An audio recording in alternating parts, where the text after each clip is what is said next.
दोस्तों, सनातन सेतु बनकर के तैयार हो चुका है। वो लोग कहते हैं कि हम सर से तन को सर से जुदा कर देंगे। हम कहते हैं कि म्यांमार मॉडल पर चलते हुए हम लोगों को, इन लोगों को धन से जुदा करना है, ना तन से जुदा करना है, ना सिर से जुदा करना है, हमें केवल और केवल धन से जुदा करना है। सनातन सेतु पर जाइए, अपने बिजनेस को वहां पर रजिस्टर कीजिए और अब यह जो प्रचार कार्य है अपने कंधों पर लीजिए। कोई भी एप्लीकेशन, कोई भी इस प्रकार की वेबसाइट आती है, 20% खर्चा केवल बनाने में लगता है, 80% खर्चा प्रचार और प्रसार में लगता है, अर्थात करोड़ों अरबों रुपए का इसमें बजट आता है। हमारे पास में देखिए लाखों भी नहीं है। इसलिए सनातन सेतु का प्लीज प्रचार और प्रसार कीजिए। मैंने लिंक जो है डिस्क्रिप्शन और पिन कमेंट में दे दिया है।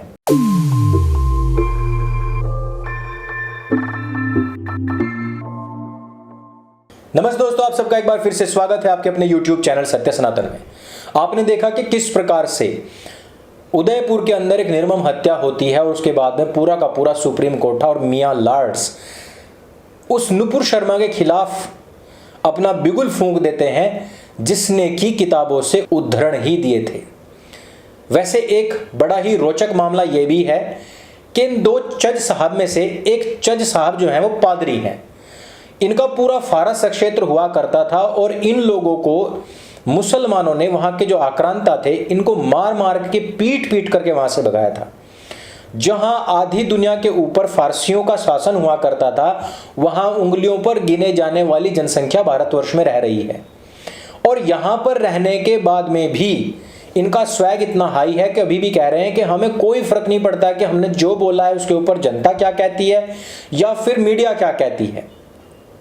कानून बनाने वालों को ढंग का कानून बनाना चाहिए, लेकिन वो कानून ऐसा ही हो कि जिसमें कि नुपुर शर्मा को डायरेक्ट फांसी दी जा सके और उन लोगों को जो कि अपने नाम के आगे अत्तारी लगाए घूम रहे हैं, यानी पाकिस्तान के द्वारा ट्रेंड है, जो 2611 नाम की नंबर की बाइक चलाते हैं, उन लोगों को पूरी तरीके से क्लीन चिट दे दी जाए।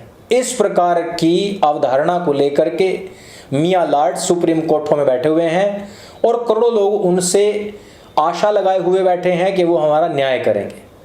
मैंने पहले पूछा था कि जिस समय पर ये न्याय नहीं मिलेगा और इस प्रकार की दोगली बातें होती रहेंगी, जिस समय पर हिंदू असहिष्णु होकर के बाहर निकलेगा, तो उस समय पर भी क्या ये जज साहब कहेंगे कि गोधरा में जो कुछ भी हुआ, जो हजारों लोग मारे गए, उनके पीछे सिंगल हैंडेड वो लोग गुनहगार थे जिन्होंने कि साबरमती एक्सप्रेस रोक करके उसमें आग लगाई थी।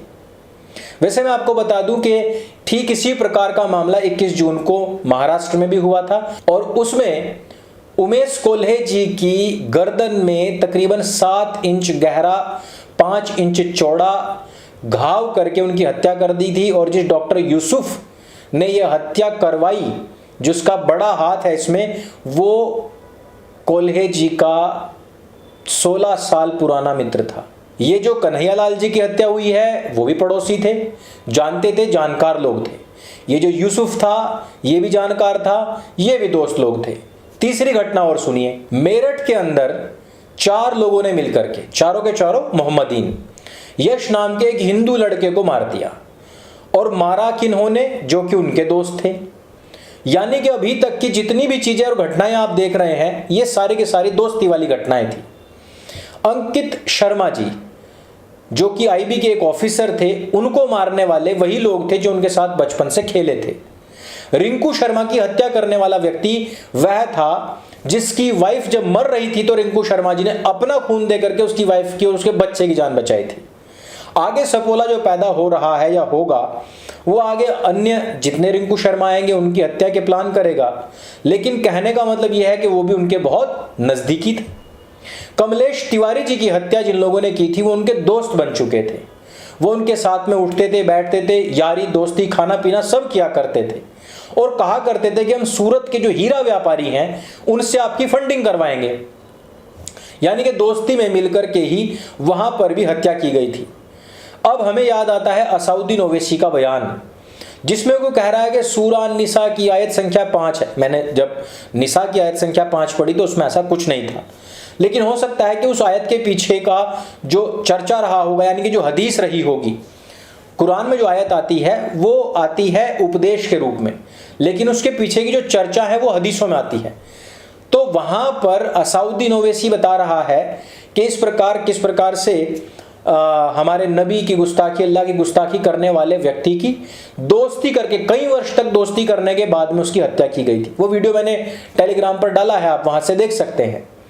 अर्थात यहां तक की जो सारी चीजें आई हैं वो सारी कौन सी हैं? दोस्ती करने, दोस्ती करने, दोस्ती करने। नजदीकी वाले लोग रेकी कर सकते हैं। अब पूछना चाहता हूं उन लोगों से सवाल जो हिंदू हमारे सोशल मीडिया पर बहुत भौंकते हैं और जो कहते हैं कि हमारी तो बहुत अच्छी दोस्ती है, हमारा तो खाना पीना चल रहा है। ये वो टाइम है जिस समय में ये 16 साल में उमेश जी को मारने के लिए यूसुफ ने लिया था। ये वो टाइम है जो अंकित श्रीवास्तव के, वो जो कौन थे दोस्त, अंकित श्रीवास्तव नमाज पढ़ने जाता था, वो उनकी लड़की से मोहब्बत भी करता था, उनके साथ में गोश्त वोश्त भी खाता था, ईद पूरी मनाता था, सारे काम करता था, जालीदार टोपी भी पहन के मस्जिद जाया करता था। तो वो जो समय लिया जाता है जब तक आप उनके दोस्त नहीं बन जाते, पूरी तरीके से पेट में नहीं उतर जाते, तब तक का समय लिया जाता है और आपका भी वही समय चल रहा है। हिंदुओं, इस बात को याद रखो कि जिस कौम का आधार ही धोखा और छल है वो आप लोगों के साथ में कभी भी ईमानदारी कर ही नहीं सकता। उसकी ईमानदारी केवल और केवल ईमान के पालन में है। ईमान अर्थात जो मुकम्मल ईमान है वो मुकम्मल ईमान धारण करने वाला ही मुसलमान बनता है और वो ईमान केवल और केवल अल्लाह, नबी और उसकी कुरान और जो पूर्व के नबी जिनको कि उन्होंने मान्यता दी है केवल उनको जो मानता है वही केवल ईमानदार है, अन्यथा सब के सब बेईमान है। अर्थात ईमानदार जो है वो मोमीन यानी कि मुसलमान है और जो बेईमान है वो सारे के सारे काफिर लोग बेईमान हैं। आप लोग सोचते होंगे किसी का पैसा लेकर के नहीं दिया तो ये बेईमानी है।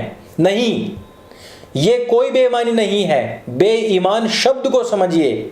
उसको समझने से पहले आपको यह बात समझनी पड़ेगी कि जिस प्रकार से आप समझते हैं कि निकाह का अर्थ विवाह है, जबकि निकाह का अर्थ होता है FUCK, जिस प्रकार आप समझते हैं कि औरत का अर्थ स्त्री या महिला होता है, जबकि उसका अर्थ होता है महिला का जन्नांग, ठीक उसी प्रकार से ईमान को भी आप यही समझते हैं कि यह तो किसी के प्रति कर्तव्य निष्ठा है या किसी की सच्चाई का पालन करना है, वह नहीं है।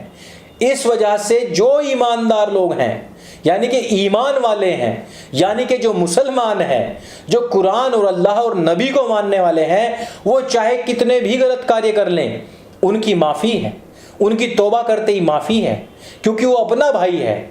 लेकिन जो बाहर का व्यक्ति है, जो काफिर है, वो भले ही कितना भी निष्ठावान व्यक्ति क्यों ना हो, वो बेईमान है, वो काफिर है और वो वाजिबुल कत्ल है।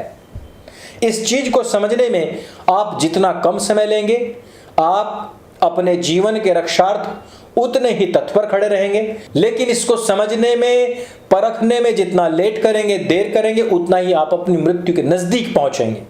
अभी तक की सारी घटनाएं इस बात की ओर इंगित करती हैं कि चाहे हमारी सरकारें हो, चाहे हमारे मियां लॉर्ड्स और सुप्रीम कोर्ट हो, चाहे हमारा मीडिया तंत्र हो, चाहे हमारे राजनीतिक लोग हो, चाहे हमारा आसपास का जो तंत्र है वो हो, चाहे कार्यपालिका, न्यायपालिका, विधायिका हो, कोई भी हो, ये सारे के सारे केवल और केवल तुष्टीकरण करने में लगे हुए हैं और इनका केवल और केवल एक ही तोड़ है, एक ही तरीका है कि धन को धन से जुदा करना।